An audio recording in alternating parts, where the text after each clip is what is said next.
Այսօր կխոսենք Միացյալ Նահանգների փոխնախագահ Ջեյ Վենսի հայաստանյան այցի մանրամասների մասին։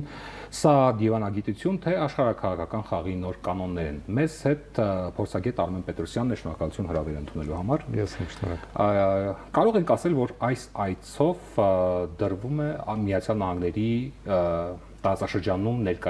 ներկայության սկիզբը երկարաժամկետ եւ խաղի բարդ լուրջ կանոններով։ Շնորհակալ եմ։ Իմ գնահատմամբ Միացյալ Նահանգների ներկայության սկիզբը դրվեց դեռևս 2025 թվականի օգոստոսի 8-ին, երբ որ Վաշինգտոնում ստորագրվեցին նախաստորագրվեց Հայաստանի ու Ադրբեջանի, չէ, բայց չափազանց կարևոր երկկողմ փաստաթուղթներ, հռչակագիրը, որով Միացյալ Նահանգներին տրվեց հնարավորություն այսպես կոչված TRIP երթուղու իր ամբողջ մասշտաբով այս այցը ամրագրում է այս այցը արդեն խորհրդանշական առումով է ամրագրում, այսինքն սիմվոլիկ առումով է հետաքրքիր, որտեղ երբ որ այդ պայմանավորությունները արդեն ստորագրվեցին, հետո աստիճանաբար տարբեր իհարկե փուլերում միսուարում ստացան եւ հատկապես հունվարի կեսերին, երբ օրինակ Հայաստանի եւ Միացյալ Նահանգների արտաքին քաղաքական գերատեսչությունների ղեկավարները ավելի ընդլայնեցին TRIP-ի վերաբերյալ երկկողմ պայմանավորությունները, դրան զուգահեռ Միացյալ Նահանգների եւ Ադրբեջանի միջև ակտիվ շփումներն էին շարունակվում։ Հետո օրինակ, երբ որ Միացյալ Նահանգների նախագահը Դոնալդ Թրամփը նախաձեռնեց խաղաղության խորհուրդը, որի մաս դարձան նաեւ Հայաստանի եւ Ադրբեջանի նախագահներ, ամենավերջին Դավոսյան հանդիպումը, այո, եւ այս ամենի համատեքստում բնականաբար արդեն այս այցով խորհրդանշական առումով Միացյալ Նահանգները կարծես թե ամփոփեց իր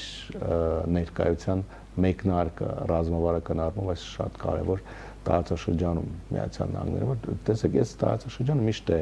կարևոր եղել Միացյալ Նահանգների բոլոր վարչակազմերի համար եւ բոլորն են հետաքրքրվել, այլ հարցը հնարավորությունները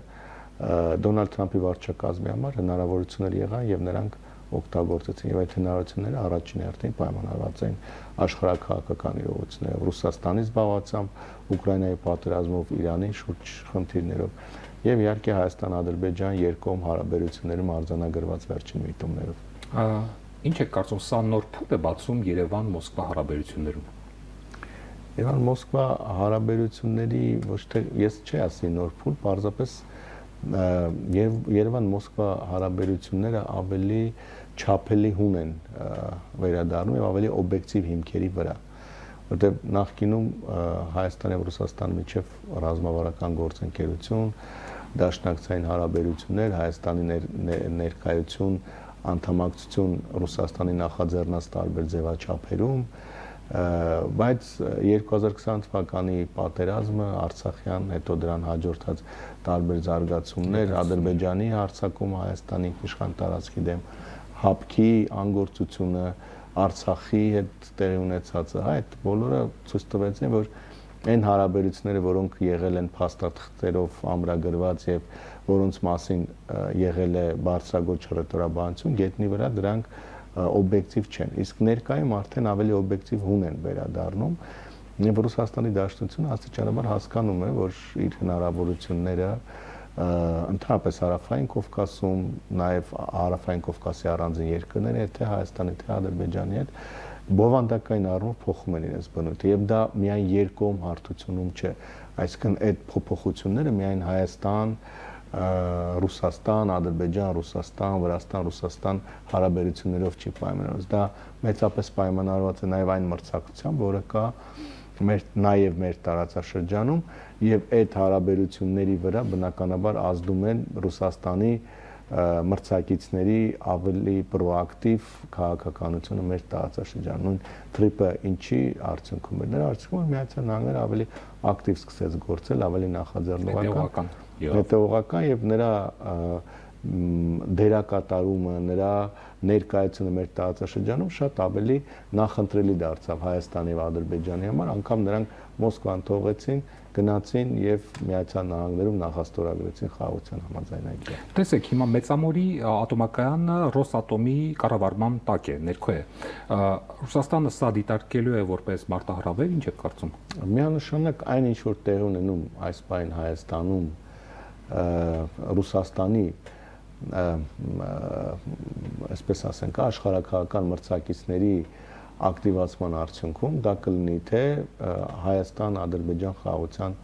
գործընթացը, թե նույն այսպես TRIP նախագիծը, թե միջուկային ոլորտում համագործակցությունը եւ այլն, դա միանշանակ, այսինքն այն բոլոր ոլորտները, որտեղ եղել է Ռուսաստանի մենաշնոր եւ ներկայում մենք տեսնում ենք, որ աստիճանաբար այդ ոլորտներում հայտնվում են այլ խաղացողներ, դրանք վստահաբար առնվազն ընկալման առումով կամ արձագանքի առումով դրանք խնդրահարույց են լինելու Ռուսաստանի Դաշնության արձագանքի մասով։ Նույնը նաև էներգետիկ, որովհետև էներգետիկ առումով Հայաստանը շատ մեծ կախվածություն է Ռուսաստանից։ Միջուկային էներգիայի ոլորտն է, գազի մատակարարման, նավթամթերքի մատակարարման, այս ամբողջը այս նոր պայմանավորվածությունները ինչ են փոխելու։ Դրանք բնականաբար հենց դրան է գալիս, վստահաբար մեծացնում են եւ իրենք այդ մենք խոսեցինք առանձին թվարկեցի առանձին ոլորտներ, բայց դրանք բնականաբար շատ մեծ ազդեցություն ունենում քաղաքական հարաբերությունների վրա եւ տարածաշրջանում քաղաքական աշխարհակահական մրցակցության վրա։ Վստահաբար Ռուսաստանի համար այս Հայաստանի եւ Միացյալ Նահանգների միջև ուրեմն միջուկային, էներգիայի ոլորտում համագործակցությունը ինքը դիտվում է ռազմավարական մարտահրավեր, ինչպես TRIP-ը ես արդեն նշեցի։ Այսինքն ռազմավարական մարտահրավերը եւ Ռուսաստանը բնականաբար փորձելու է տարբեր միջոցներով ազդել այս պայմանավորության իրականացման վրա։ Այսօր արդեն որոշ հայտարարություններ հնչել են։ Դա միանշանակ, ասում եմ, կարող ենք հետ գնալ օգոստոսի 8-ը եւ դրանից հետո օրինակ TRIP-ի հետ կապված հայտարարություններ են նայել։ Ադրբեջան-Հայաստան կարգավորման գործընթացի վերաբերյալ Ռուսաստանի էլի տարբեր պաշտոնյաների հայտարարություններ։ Սա շատ բնական երևույթ է, բայց այստեղ ամենակարևոր հարցը այն է, որքանով է Ռուսաստանը իրականում ունակ ազդել process-ների վրա, գետնի վրա։ Դե արձագանքը մի բան է, այդ նույն արձագանքը ոչ միայն ուղերձները պարունակում ուղղված մեր տարածաշրջանին Հայաստանին, Ադրբեջանին եւ այլն, այլ նաեւ ինքը ուղերձները պարունակում սեփական հասարակության, որտեղ ռուսական հասարակությունն էլ չէ, ինչ որ ակնկալիքներ ուներ իրենց իշխանություններից, որպես գերտերություն, որը մշտապես ներկայություն եւ ռազմավարական ազդեցություն է ունեցել Հարավային Կովկասում եւ հանկարծ նրա աշխարհակահական հակառակորդը հայտնվում է Հարավային Կովկասում եւ բոլոր այդ ռազմավարական ոլորտներում հերթով ներկայություն է ունենում։ Այսինքն արձագանքը նորմալ է, որ այդպես պետք է լինի, բայց այստեղ ամբողջ հարցը այն է, թե որքան է Ռուսաստանը ունակ գետնի վրա process-ների վրա ազդելու, նույն Ռուսաստանը կարող է TRIP նախագծի իրականացումը խոչընդոտել, որքան էլ նրա շահերից չի բխում։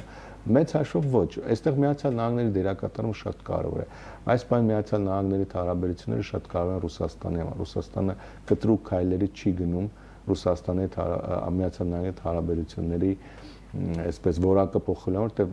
այս բան ուկրաինական ճգնաժամի մոդերացիայի համար Միացյալ Նահանգների հետ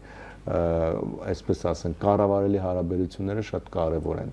Մոսկվայի համար։ Ես սրանով եմ պայմանավորված, որ եթե ենթադրենք Եվրոպական միության կամ այլ դերակատարի ներկայություն, վստահ եղեք, որ Ռուսաստանը շատ ավելի կոշտ էր գործելու եւ նաեւ խոսելու։ Միացյալ Նահանգների դեպքում այդ զսպվածությունը կա եւ դա հասկանալի է։ Հայտարարվեց 11 միլիոն դոլարի դրոնների մասին։ Սա իրական անվտանգային իրավիճակ է ստեղծում, թե քաղաքական ժեստ է եւ դրա դիմաց Հայաստանը դեռ վճարելու է, ինչ է կարծում։ Դե բնականաբար առաջին քաղաքական ժեստ է։ Այստեղ շատ կարևոր մի հանգամանք կա, տեսեք, Միացյալ Նահանգների դիրքավորումը Հարավային Կովկասի հետ կապված։ Այդ հավասարակշռությունը Վաշինգտոնը փորձում է պահպանել, որտեղ քանի որ կա խաղաղության գործընթացը երաշխավորելու եւ ապահովելու հստակ միտում Վաշինգտոնում եւ նպատակադրություն եւ մենք տեսնում ենք, որ այդ ուղղությամբ աշխատում են, հա։ Նրանք անընդհատ եւ բոլոր ոլորտներում փորձել են պահպանել հավասարակշռությունը, որովհետեւ եթե միջնորդի դերակատարումից անգամ ոչ ֆորմալ, չէ, մեզ մոտ հաճախ է այդ հարցը բարձրաձայնում քննադատում, որ Միացյալ Նահանգները ոչ թե միջնորդ է, այլ վկա է, ոչ թե երաշխավոր է, այլ ընդհանրապես հարթակ է տրամադրել, բայց Միացյալ Նահանգներում դա ընդունված դերակատարում է, կարգավիճակ է, վկա, այդպես բոլոր միջազգային փաստաթղթերում, որտեղ Միացյալ Նահանգները միջնորդ է, նշվում է վկա։ Դա ես որպես տարածաշրջանի հարցերով փորձագետ եմ վստահաբար ասում, որտեղ որ դա մերձավոր արարքում որքան ինչ փաստաթուղթ կա, որտեղ եղել է Միացյալ Նահանգների ներկայացում, միշտ նշվել է վկա։ Հիմա այստեղ որը իրենց լեզվով նշանակում է, որը իրենք չեն գրում, իրենք այլ ձևակերպում չեն տալիս, որը կարող է իրավական պարտավորություններ առաջացնել Միացյալ Նահանգների համար։ Դա վկայի իրավական պարտավորությունները իրենք այսպես շատ ավելի նեղ են, քան եթե այլ ինչ-որ երաշխավոր ենթադրենք, եթե նշվեր, հասկանաք, այստեղ շատ կարևոր բան է։ Հիմա գամ ձեր հարցին, իրենք հավասարակշռված քաղաքականություն են վարելու։ Տեսեք, այցը ոչ միայն Հայաստան է, այլ նաև ուրեմն Ադրբեջան է։ Փաստաթղթերը հնչել է հայտարարություն, տեղյակենք հնչեց լուրերով րոպեներ առաջ։ Ինչ են պայմանավորվել։ Փաստաթղթերը այստեղ շատ կարևոր է։ Հայաստանում ստորագրվեց միջուկային էներգիայի ոլորտում համագործակցության փաստաթուղթ, Ադրբեջանում ստորագրվեց էլի մեկ փաստաթուղթ ռազմավարական համագործակցության խարցի վերաբերյալ, որը ենթադրում է, որ ես այսպես շատ խորքային չհասցրի, որտեղ նոր էր ինքը փաստաթուղթը։ Միացյալ Նահանգները ինքը մոտավորապես, տեսեք, ինքը մոտավորապես հավասարակշռված է այն փաստաթղթի, որը ստորագրվել է 2025 թվականի հունվարին դեռևս Բայդենի վարչակազմի օրոք Հայաստանին։ Այդ եմ ուզում ընդգծել, որ իրենց քաղաքականությունը հավասարակշռված է։ Դուք դրոնների մասին հարցրիք։ Վենսը իր խոսքում նշեց, որ եթե չեմ սխալվում, մի քանի մոտորան նավակ են տրամադրելու Ադրբեջանին իրենց այդ անվտանգային կամ հակաաբեկչական պայքարում աջակցելու։ Հիմա անվտանգային ոլորտում իրենց տալիս են նավակ կամ մոտորանավակ, հիմա կոնկրետ չեմ հիշում, բայց Հայաստանը ունեք տալիս են ԱԹՍ։ Այսինքն այս մակարդակում էլ հավասարակշռությունը պահպանվում է։ Նաև Ադրբեջանի հետ են բանակցում միջուկային խաղաղ միջուկային ուրեմն այդ ծրագրի հետ համագործակցության մասով, նաև արհեստական ինտելեկտի ոլորտում համագործակցության։ Այսինքն հավասարակշռված մոտեցում է եւ այստեղ հիմա ինչ որ մի ուղղության վրա կամ Հայաստանի կամ նախապատվություն չեն տալիս կամ Երևանի կամ Բաքվի։ Իրենց համար հակառակը, իրենց համար շատ կարևոր է այս տարածաշրջանում իրենց ազդեցությունը։ Իսկ այդ ազդեցությունը, որպեսզի ավելի երաշխավորված լինի, պետք է լինի հավասարակշռված մոտեցում, որովհետև եթե այդ բալանսը խախտվի, դա արդեն խնդիրներ կստեղծի ազդեցությունը ավելի երաշխավորած ապահովելու, որովհետև դրա տեղ կբացվի մեկ այլ խաղացողի համար, որը կգա այդ բալանսը կփակի։ Եվ նույնը նշեմ, հիմա չի նկատում Վրաստանի հետ որոշակի ակտիվություն հարաբերությունների, բայց վստահ ժամանակի ընթացքում մենք կտեսնենք, որ Միացյալ Նահանգները փորձում է վերականգնել նաև Վրաստանը, որովհետև այս ամբողջ տարածաշրջանում այս ներկայությունը երաշխավորելու համար պետք է հավասարակշռված մոտեցում երեք երկրների հարաբերություններում։ Վեճ կա Վենսի հայտարարության թարգմանության շուրջ տարբեր մեկնաբանություններ են հնչում, անդիմադիրները հայտարարում են, որ ներդրում, այսպես ասած, կոչվածը 4 եւ 5 միլիարդ դոլարի ներդրման մասին է, իրականում կարող է լինել միլիարդավոր դոլարների գնում, ոչ թե ներդրում, որի բեռը ընկնելու է Հայաստանի ուսերին։ Հայաստանը, այսինքն, ստիպված է լինելու տարիների ընթացքում դա հետ վերադարձնել։ Ինչ եք կարծում, սա քաղաքական շահարկում է, թե իրական ռիսկ։ Դե ես այստեղ ռիսկ չեմ տեսնում։ Նախ թարգմանության հարցը բնականաբար այստեղ իմ քննարկելու թեման է, չէ՞, որտեղ մասնագիտական չէ։ Գուցե թարգմանիչն սխալվել է։ Դրա վրա ինչ-որ քաղաքական ենթատեքստ տեսնել իմ կարծիքով այնքան է ճիշտ։ Այստեղ ամբողջ հարցը այն ձեր հայտարարության, այո, բովանդակությունը ինչպես է մեկնաբանում։ Բովանդակությունն է կարևոր։ Այսինքն 5+4 միլիարդ դոլարի խնդիրը, սա ներդրում չէ վստահաբար, սա Միացյալ Նահանգների կողմից արտահանման թույլտվություն է, այսինքն վաճառքի թույլտվությունն է Հայաստանի Հանրապետությանը, այսինքն երկրի արտաքին պարտքը այսուհանդերձ աճելու է, բայց միևնույն ժամանակ պետք է նայենք ինչի համար, ինչ ենք կարծում, եթե ենթադրենք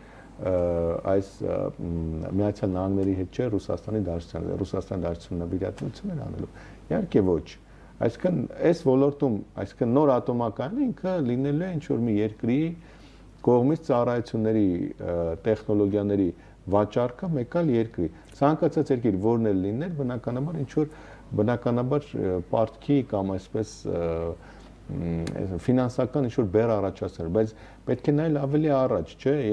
երբ որ դու ստեղծում ես նոր ատոմական, նշանակում է դու ստանում ես հնարավորություններ էլեկտրաէներգիա ավելի մեծ ծավալով եւ ավելի երկարաժամկետ արտահանելու։ Այստեղ ուղղակի խնդիրը մոդուլային ատոմականների մասին է, որոնք աշխարհում դեռ կիրառություն չունեն, փորձ չկա եւ Միացյալ Նահանգները դա է առաջարկում Հայաստանին։ Իսկ Ռուսաստանը մինչդեռ աշխարհում հայտնի է իր այս ոլորտում հզորությամբ եւ մենք ինքներս եւս համոզվել ենք, որ դա այդպես է։ Ինչու հանկարծ համաձայնվում ենք մի տարբերակի, որը դեռ պրակտիկայում մեծ կիրառություն չունի։ Ես ոլորտի մասնագետ չեմ, ես չեմ կարող այս ուղղությամբ ավելի այսպես մասնագիտական գնահատական տալ, ես այստեղ կարող եմ որոշակի քաղաքական գնահատական տալ, եւ այդ քաղաքական գնահատականը պարզ է, որ կա քաղաքական որոշում դիվերսիֆիկացնելու նաև միջուկային էներգետիկայի ոլորտը, ընդհանրապես էներգետիկայի ոլորտը եւ կա քաղաքական որոշում բոլոր հնարավոր ուղղություններով խորացնել հարաբերությունները Միացյալ Նահանգների հետ։ Ես այս առումով կարող եմ ուրեմն գնահատական տալ։ Իսկ ինչ վերաբերում է ավելի նեղ ոլորտային, դա այն ոլորտը չէ։ Գուցե այո, սպասում, որովհետեւ ես մասնագետ չեմ։ Իհարկե, հիմա Ռուսաստանի դեպքում իհարկե ավելի փորձարկված է, մենք տեսնում ենք Ռուսաստանը նույն նման պրոյեկտներ իրականացնում է անգամ մեր հարևան Թուրքիայում, Իրանում է իրականացնում նման պրոյեկտներ, այո, բայց դա ավելի փաստացի նոր տեխնոլոգիաներ է եւ այս Միացյալ Նահանգները առաջարկածը իրենք արդեն նոր տեխնոլոգիաներ են եւ այո, փորձարկված էլ չեն, բայց նաեւ Ռուսաստանը ունի դրա փորձը, բայց կրկնում այստեղ սկզբունքային քաղաքական որոշման կայացնում Միացյալ Նահանգների հետ նաև այս ոլորտում համագործակցության մասին։ Եվ խոսենք նաև Իրանի մասին, Թեհրանի մասին, ինչպիսի արձագանք կլինի Իրանից, հատկապես այս այցից հետո, երբ Միացյալ Նահանգների ներգրավվածությունը թվում է թե գնալով աճում է, օրեցօր աճում է իրենց խնդիրների զուգահեռ։ Վստահաբար դրական արձագանք չի լինելու, նույն մեսեջները կրկին հնչեցնելու են, այսինքն այն, որ Միացյալ Նահանգների ներկայության աճը մեր տարածաշրջանում իրենց համար խնդիր է եւ նրանք բարբերաբար երկկողմ հարաբերություններում Հայաստանի հետ եւ Ադրբեջանի հետ ընդգծելու են իրենց զգայունությունը Միացյալ Նահանգների ներկայության հետ կապված։ Բայց եւ ընդ որում նշեմ, որ արդեն իրենց արտգործնախարարության մամուլի խոսնակը այսօր այդ նույն շեշտադրումները հնչեցել է։ Բայց այստեղ եւս ուզում եմ կրկնել այն միտքը, որը նշեցի Ռուսաստանի հետ կապված հայտարարություններն այլ են, գետնի վրա, process-ի վրա ազդելու հնարավորությունը բոլորովին այլ են։ Իրանը եւս այս պահին որևէ կերպ հնարավորություն չունի ազդելու Հայաստան, Միացյալ Նահանգներ, Ադրբեջան, Միացյալ Նահանգներ հարաբերությունների խորացման վրա։ Իրենք կարող են հայտարարել իրենց մտահոգությունները հնչեցնել եւ այնպես չի, որ գոնե Հայաստանի մասով այդ մտահոգությունները չեն հաշվի առնում, որտեղ մեզ համար Իրանը չափազանց կարևոր երկիր է, բայց այլ մակարդակում ազդեցություն խոչընդոտել համագործակցությունը, ինչ որ խնդիրներ առաջացնել, դրա հնարավորությունը նաև Իրանը չունի, որտեղ Իրանը այս պահին թե երկրի ներսում, թե նաև ավելի լայն տարածաշրջանային մակարդակով ունի շատ կարևոր եւ շատ ավելի առաջնահերթ խնդիրներ, կան խոչընդոտել Հայաստան-Միացյալ Նահանգներ հարաբերությունների զարգացմանը։ Շնորհակալություն մեր հարցերին պատասխանելու համար։ Մենք զրուցում էինք փորձագետ Արմեն Պետրոսյանի հետ։ Ցտեսություն։